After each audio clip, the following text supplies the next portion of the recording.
weren't many changes, although Fitzgerald... Oh, that was just too good. That was a marvellous bit of play there. Good mark. He's so strong. Had the run. Dennis was in the right position. He was in front of his man. Did everything that you would ask of your backman. But Lockett just too big, too strong and too good. 8 goals, 2 he's kicked. Difference is 13 points at the moment. It's been all St Kilda so far in the final quarter. Lockett for his 9th. He hooked that one too. 8 goals, 3. 2 behinds in this quarter. It's just letting North back in it a little bit, isn't it? You know, he could have shut the gate there, Tony Lockett. A difference of 14 points. Plenty of time for North to get up if they're good enough. 15.5 minutes left in the match. Ian Fairley, who has been very good at half-back. He really has tried hard on Stewie Lowe. Out towards Brett Allison it goes. And in fact, is it over the line? Now it is. But we'll find Stewie Lowe's stats. 5 marks. Yeah, 5 marks and 6 kicks. Well, he's done the job well, Fairley, as it's at centre wing. North badly need a goal. There's a wild kick by Spargo out on the full. So it'll be St Kilda looking the fresher side. North have almost lost the plot, haven't they? They need to regroup quickly. Nicky Winmar, beautiful kicker. 65-metre kick to the half-forward line. It's thumped away. Craven's added a lot of life to this St Kilda side. Back to Fletcher. Fletcher in towards the pocket. Scholl. Oh, Lockett waits at the back. Thank you very much, he says. Over to Coughlin. Another mistake to North Melbourne. It's a goal. A day of milestones for the Blues. It was an even first quarter with Carlton getting off to the better start. But then the young Tigers responded well, booting 3 quick goals. This one by Honeybun, giving them a 6-point lead at quarter time. The Blues' inaccuracy cost them dearly as the lead swung back and forth. But the Tigers finished the first half strongly, Hogs 4th, giving them a 17-point break. But the Blues stepped on the gas in the third term, O'Sullivan showing great anticipation to goal, and Hannah made it 6 for the quarter for Carlton, which snatched a 7-point lead at the last change. But the Tiger Cubs showed great spirit in the last quarter to regain the lead, and when Dorotich missed from 15 metres during time on, Richmond had hung on for a gutsy 3-point victory. Peter Donegan, 10 Eyewitness News. Reports, and one number was taken today. North Melbourne's won. Today, Flanagan taps down. Craven nearly caught by Dwyer. Crocker shepherds for Dennis, who runs into a brick wall and is going nowhere. And umpire Murray Bird will bounce it just inside the 50-metre mark. Now, the point I was trying to make, Dennis was chasing after that ball and was continually looking behind to see where Lockett was. McRae.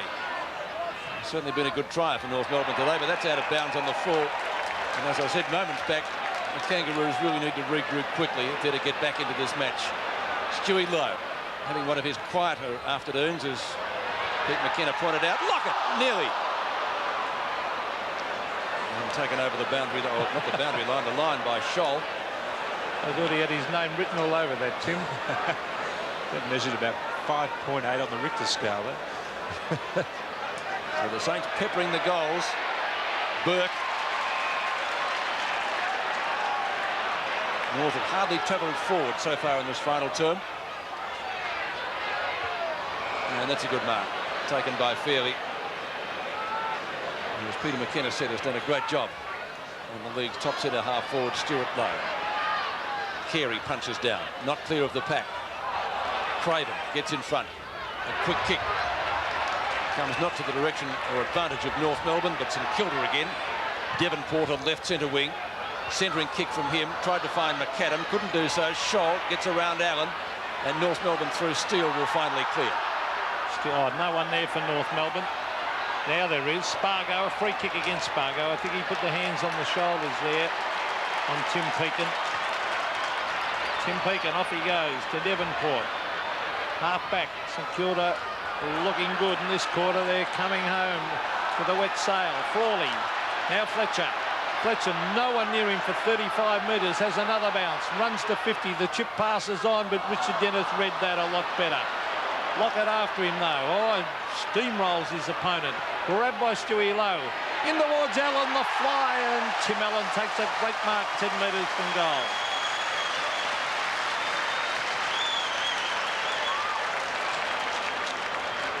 It's Allen hasn't been a star today. In fact, he's been a reasonably quiet player. He's been on the forward line, on the back line. He's been on the bench for part of the day, and he really has got a lot of potential. But like a lot of young players, when they first start out, he's just a little bit consistent. Tim Allen. Now what's happened here? They've reversed it. They've taken it away. I think it's against Lockett. For some reason, I didn't see it. A holding or decision or something was going on behind the play, and Richard Dennis and Lockett, it would have been a certain goal to Tim Allen, but not paid, of course, because of that free kick, and the St Kilda supporters not happy. As Dean McRae in towards half forward. North Melbourne badly need 2 or 3 quick goals. Here's their chance. Peter Mann. Back it comes to Dwyer. Dwyer, beautiful kick to half forward. He can run on if he wants to. Ben Buckley, but he elects to go. Now he can chip it across to German. No, he won't. And the St Kilda player has snuck up about 2 metres on where that mark was taken. Umpire sending him back. Ben Buckley, if ever a goal was needed, it's right now for North Melbourne. Buckley lays back. It's a shocker. And he sneaks it in for a behind. 1-1 kicked by Ben Buckley today. Only 2 behinds kicked by North in the final quarter so far.